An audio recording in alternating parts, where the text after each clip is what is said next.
Mike stepped down from his truck with a smile on his face, but the sight that greeted him tore his soul to pieces. His little Sophia, her clothes dirty and eyes sunken, extending her trembling hand towards the neighbor's door. The engine of the old Freightliner was still rumbling when Mike felt his legs tremble.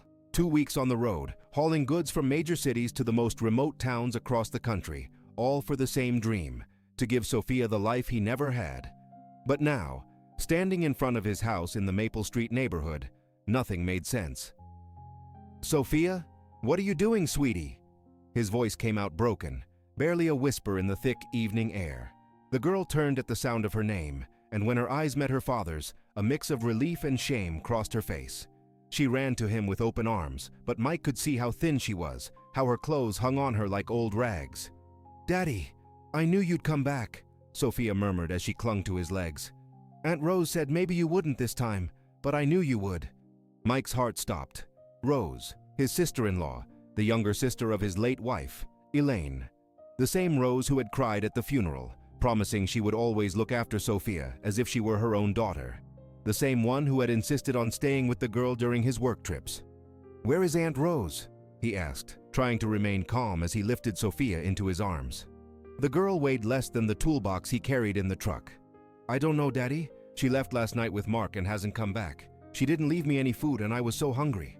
The innocence in her voice was like a dagger in Mike's chest. Around him, the neighborhood windows began to open.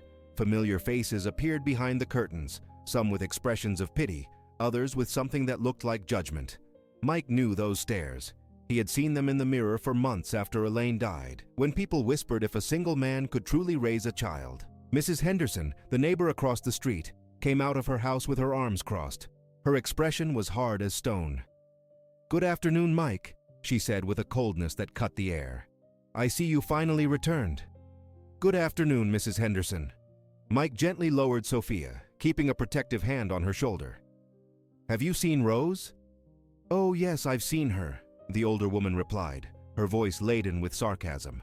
"I saw her leave with that boyfriend of hers while your daughter stayed alone. I saw her go off to have fun while the little one was knocking on doors asking for a piece of bread." Mrs. Henderson's words fell like stones into a silent pond. Mike felt the world wobble around him. That can't be true. I left money, I left enough food for 2 weeks. And where is that food now?" Another neighbor's voice joined the conversation. It was Mr. Davis, the mechanic who lived 3 houses down. "Because I myself fed your daughter yesterday, and the day before yesterday too." More neighbors began to come out of their houses, forming a semicircle around Mike and Sophia. Their faces showed a mix of compassion for the girl and reproach towards him. Mike felt like a cornered animal, exposed and vulnerable in the middle of the street where he had grown up, where he had dreamed of building a decent life for his family.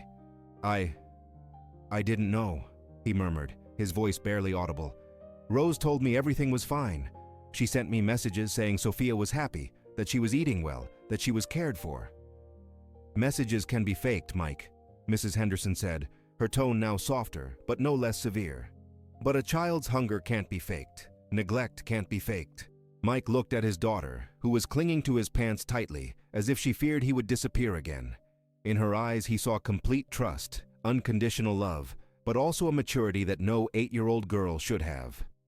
"Look, Mike," Mrs. Henderson continued, taking a step closer. "We all know you lost Elaine, and we all understand you need to work. But this..." She gestured towards Sophia with her hand. "This can't keep happening." The words hit Mike like punches. Every syllable was an accusation, every glance from the neighbors a silent judgment. He had worked 18 hours a day for 2 weeks, sleeping in truck stops, eating stale sandwiches, all to bring money home. All so Sophia could have new shoes for school, so she could have a good meal on Sundays, so she would never feel the poverty he had known as a child. "I trusted Rose," Mike said, his voice now firmer, trying to regain some dignity. "She's family. She's Elaine's sister. She promised to care for Sophia as if she were her own daughter." "And where is Rose now?" Mr. Davis asked, crossing his grease-stained arms. "Because when your daughter knocked on my door last night, crying because she was hungry and scared, Rose was nowhere to be found." A murmur spread among the gathered neighbors. Mike could hear fragments of conversations. "Poor child. Irresponsible father. Someone should call Child Protective Services." Every word was like salt in an open wound.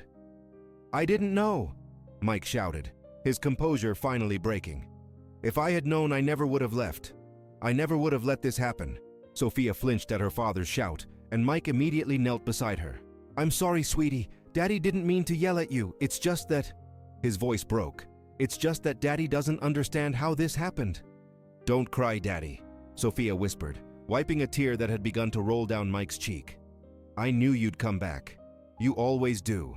His daughter's blind faith shattered him even more. How could she trust him so much when he had just failed her in the most terrible way possible? "Mike," Mrs. Henderson's voice now had a graver, more official tone.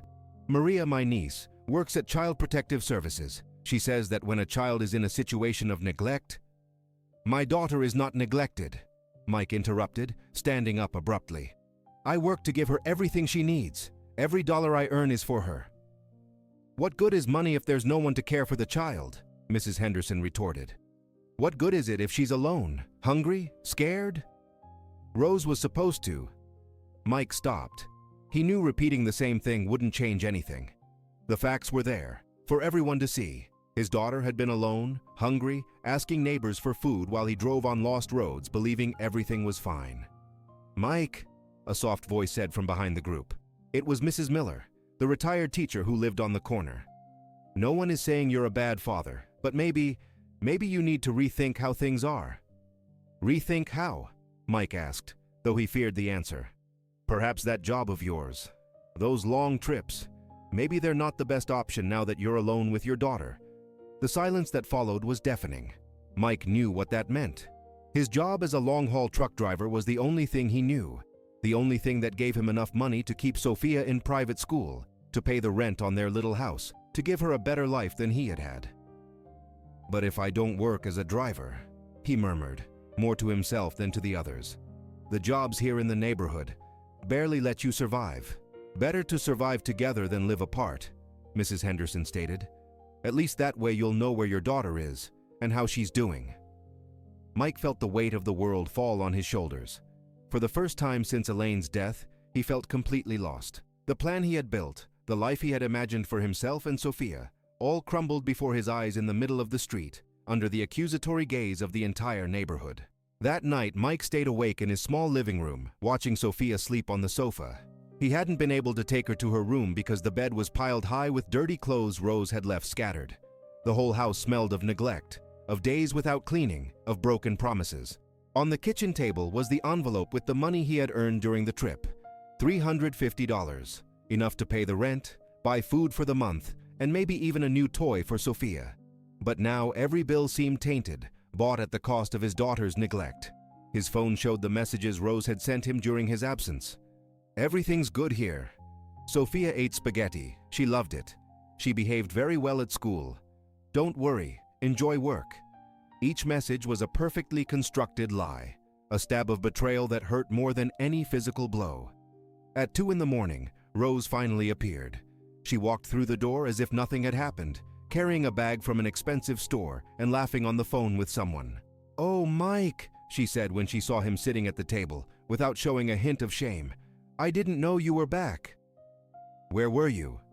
Mike's voice was dangerously calm. "With Mark, you know. We went to dinner and then—" Rose shrugged as if it were the most natural thing in the world. "And Sophia?" "Sophia's fine. She's sleeping, can't you see?" Rose pointed towards the sofa without even really looking at her. "Rose," Mike slowly stood up. "The neighbors told me Sophia was asking for food, that she was alone, that you weren't here." For the first time, Rose showed an expression of annoyance. "Oh, Mike, don't listen to those gossips. You know how they are in this neighborhood, always making up stories." "Stories?" Mike felt anger begin to boil in his chest. "My daughter begging for food is a story? Look, I did what I could, okay?" Rose's mask finally fell, and her true personality surfaced. "It's not my fault you leave for weeks and leave me with that responsibility. I have my own life too, you know? She's your niece. She's your dead sister's daughter." "And you're her father," Rose shouted back. "I didn't sign up to be a free babysitter. I have the right to go out, to have fun, to have a boyfriend." Sophia stirred on the sofa, disturbed by the shouts. Mike immediately lowered his voice, but his gaze towards Rose turned icy. What did you do with the money I left you for food? What money? Rose avoided his gaze. Rose, I left you $50 for food and emergencies. Where is it? It was spent on things for the house, on... Rose desperately searched for excuses. On outings with Mark. Mike finished for her. On restaurants while my daughter went hungry. Don't exaggerate. The child didn't starve to death. The neighbors fed her. The coldness in Rose's voice was the last straw. Mike walked towards her, trembling with contained rage. I want you out of my house. Now. What? Rose seemed genuinely surprised. Leave. Take your things and go. And never ever come near my daughter again. You can't kick me out. I'm family. Elaine would have wanted... Don't you dare mention Elaine. Mike's voice cut the air like a whip. Elaine would never have let her daughter go hungry. Elaine would never have put a man before her family. Rose gathered her things in silence, but before leaving, she turned to Mike with a cruel smile. We'll see how brave you are when you have to choose between your job and your daughter. Because without someone to care for the child, you won't be able to keep traveling. And without those trips, you won't have money. It's going to be interesting to see how you solve that. With those poisoned words, Rose left the house, leaving Mike alone with the weight of a terrible truth. She was right. The next few days were a silent hell. Mike had called his boss to explain the situation, asking for a few days to arrange Sophia's care before the next trip. The response was understanding but direct. I get it, Mike, but I need reliable drivers. If you can't do the long trips, I'll have to find someone else. Mike spent hours looking for alternatives. He called other relatives, but Elaine's family was small, and the few remaining aunts and uncles lived in other cities or had their own problems. He looked into daycares, but none opened at 4 in the morning when he needed to leave for trips, nor closed at 10 at night when he returned. On the third day, as Sophia played in the small backyard, Mike sat on the steps of his house with his head in his hands when he heard a soft voice behind him. Excuse me, young Mike. He turned and saw Mr. Johnson, the elderly neighbor who lived on the corner house. He was a quiet man, a widower, who spent most of his time in his garden tending plants. Mike had barely exchanged more than occasional greetings with him in all the years he had lived in the neighborhood. Good afternoon, Mr. Johnson, Mike replied, trying to hide his desperation. Could we talk for a moment? It's about your daughter. Mike's heart quickened. Was Mr. Johnson also coming to judge him? To tell him he was a bad father? Sure, he murmured, preparing for another confrontation. Mr. Johnson approached slowly, with the patience that comes with age. He sat on the step next to Mike, holding a manila envelope in his hands. I see everything from my window, the old man began in a calm voice. I see everything that happens on this street, and I want you to know that you are not to blame for what happened to the child. Mike looked at him in surprise. What do you mean? I mean, I saw everything, young man. I saw Rose take the grocery bags you left. I saw her leave with that young man and leave the little one alone. I saw the child standing at the window waiting for someone to come back. The old man opened the envelope and pulled out a handful of photographs. My grandson gave me one of those instant cameras. I used them to photograph my plants, but when I saw what was happening with the little one, I started documenting it. Mike took the photographs with trembling hands. In the first, Rose was seen carrying grocery bags towards a car where a young man was waiting for her. In another, Rose and the man got into the car while Sophia peered out the window. In the last, evidently taken at night, Sophia was seen standing by Mr. Davis's door. Why did you take these photos? Mike asked, unable to believe what he was seeing. Because I'm old, young Mike, but I'm not foolish. I knew that when you returned, that woman would blame you or make up excuses. And I knew that the neighbors, although well-intentioned, only saw the result, not the cause. Mr. Johnson pointed towards the surrounding houses. All these people were judging you without knowing the complete truth, and I couldn't allow a good father to be destroyed by the lies of an irresponsible woman. But you don't really know me, Mike murmured, still processing the photographs. I know you more than you think, the old man smiled. I see how you say goodbye to your daughter every time you go to work. I see how she waits for you at the window when you're about to return. I see the love in that farewell and in that waiting. A bad father doesn't generate that kind of love in a child. Mr. Johnson slowly stood up, helping himself with a cane Mike hadn't noticed before. There's something else, the old man said. Yesterday I went to talk to Mrs. Henderson. I showed her these photographs. I also went to Mr. Davis, to Mrs. Miller, to everyone who was here the day you arrived. They now know the truth." "What? What did they say?" "That they had been wrong about you. That a man who works so hard for his family deserves support, not judgment." Mr. Johnson placed a paternal hand on Mike's shoulder, "and that if you ever need help caring for the little one while you work, you can count on this neighborhood." For the first time in days, Mike felt he could breathe again. That afternoon, as the sun began to set, something extraordinary happened on Mike's street. One by one, the neighbors who had been present during his public humiliation began to come out of their houses. But this time, they didn't come with faces of judgment, but with expressions of apology and determination. Mrs. Henderson was the first to approach. In her hands, she carried a plate covered with a napkin. "Mike," she said softly, very different from the harshness of previous days. "Mr. Johnson showed us the photographs. He showed us the truth." Her eyes filled with tears. "I owe you an apology. We owe you an apology." Behind her came Mr. Davis, carrying a toolbox. "Brother, I saw your front door is loose. If you'll permit me, I'd like to fix it." Mrs. Miller appeared with Sophia by the hand. "Mike, I spoke with the other retired teachers in the neighborhood. If you need someone to care for Sophia during your trips, we can organize it. It's not fair for a hard-working father to lose his job because of an irresponsible woman." Mike was speechless as more neighbors approached. Some brought food, others offered help. All came to repair the damage their hasty judgments had caused. I don't know what to say," Mike murmured, feeling his throat close with emotion. "Don't say anything," Mrs. Henderson replied, uncovering the plate she had brought. "Eat, and let us help you as we should have done from the beginning." Mr. Johnson approached slowly, with a wise smile on his wrinkled face. "See, young Mike, the truth always finds a way to come to light. It just needs someone with the patience to wait for it, and the courage to show it." That night, for the first time in weeks, Mike was able to sleep peacefully. He had called his boss to confirm he would be ready for the next trip. He had a plan. Mrs. Miller would care for Sophia during the day, Mrs. Henderson would supervise her in the afternoons, and Mr. Davis would be available for emergencies. But more important than the logistical plan was something he had regained: dignity. He was no longer the irresponsible father who abandoned his daughter. He was Mike, the hard-working man who had been betrayed by the one he least expected, but who had found a true family in the community that surrounded him. 3 days later, Rose appeared in the neighborhood again. She came with tears in her eyes and prepared apologies, but she found something she didn't expect: an entire neighborhood that knew the truth.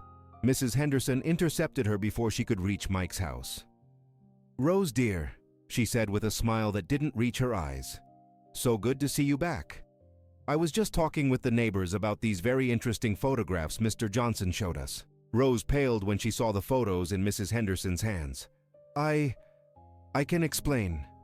"There's nothing to explain, honey," Mrs. Henderson continued. "The photographs say it all, and now the whole neighborhood knows what kind of aunt you really are." Rose tried to approach Mike's house, but found Mr. Davis standing at the door, arms crossed. "Mr. Mike and his daughter no longer need your services," he told her firmly. "They now have a real family looking after them." Defeated and exposed, Rose left the neighborhood that same day, knowing she would no longer have any power over Mike or Sophia. That night, as Sophia slept peacefully in her own bed, clean and well-fed, Mike sat in his small living room and looked out the window at the street where he had been humiliated days earlier. Now that same street represented something completely different: home, community, chosen family. Mr. Johnson was right. The truth always found a way to shine, and sometimes, when you least expected it, you discovered that you had never truly been alone. The next day, Mike would get into his truck again, but this time with the peace of knowing that Sophia would be truly cared for, protected by an entire neighborhood that had learned not to judge by appearances, but to seek the truth hidden beneath them.